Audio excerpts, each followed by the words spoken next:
আসন্ন নির্বাচনের আগে হাওয়া কেমন? আমরা রয়েছি খড়গপুর রেল শহরের খড়গপুর সদর বিধানসভার ভীমপুরা এলাকায়।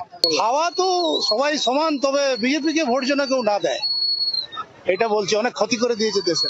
একবার পাল্টি হওয়া জরুরি আছে, কিন্তু একজনকে রাখা ঠিক নেই। তৃণমূলই আসবে। কেন? মমতাদি কত উপকার করছে আমাদের, লক্ষ্মীর ভান্ডার, যুবসাথীর টাকা দিচ্ছে, বৃদ্ধা ভাতা দিচ্ছে, এত উপকার তো অন্য পার্টি করবে না। পরিবর্তন দরকার। কেন? চাকরি নেই, শিল্প নেই, কারখানা নেই, বেকারত্ব প্রচুর। আমরা তো শিক্ষিত মানুষ, কাজ চাই, ভাতা দিয়ে তো আর হয় না। আমাদের উপকার কিছু হচ্ছে না, এমনি দিচ্ছে, নিয়ে নিচ্ছি, বাস ও ব্যাংকে আছে, পড়ে আছে, কাজে লাগে না। না আমার সেরকম কিছু কাজে লাগে না। হাওয়া এখন বলা যাবে না, দু সাইডই চলছে। এখন খেলা তো হবে, কার খেলা হবে সেটা পরের কথা। খেলা হবে বলছে, হবে হবে, হাড্ডাহাড্ডির লড়াই হবে আর কি, যেটাকে বলে। কোনো মানে এক পক্ষ মানে কম আর এক পক্ষ বেশি এইভাবে হবে না।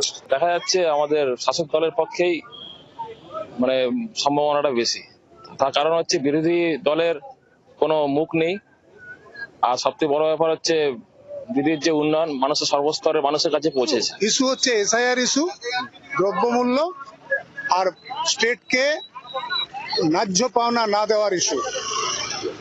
আমি বিজেপি করি, তবুও স্টেটকে, আমার ঘরের 100 দিনের কাজ করা লোক আছে, সে পায়নি।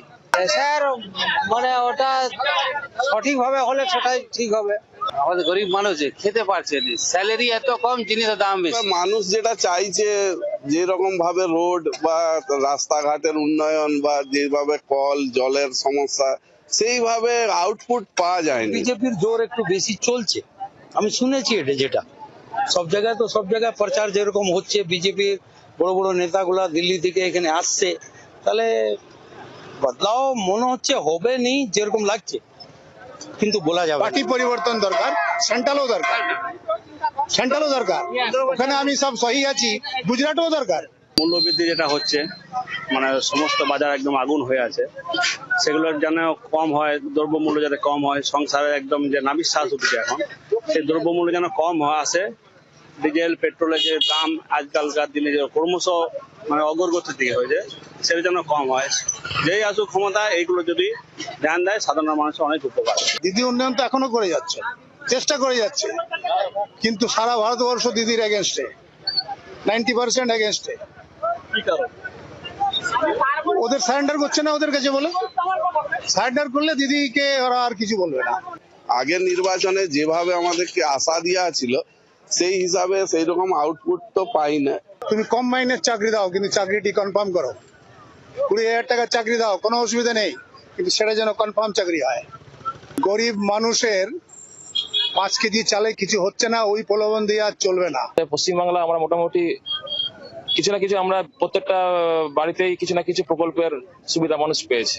ভোটের আগে সরগরম রাজনীতি, এখন কার পাল্লা হবে বাড়ি সেটা দেখার বিষয়। খড়গপুর থেকে রৌনকের সঙ্গে গোপী, জি 24 ঘন্টা।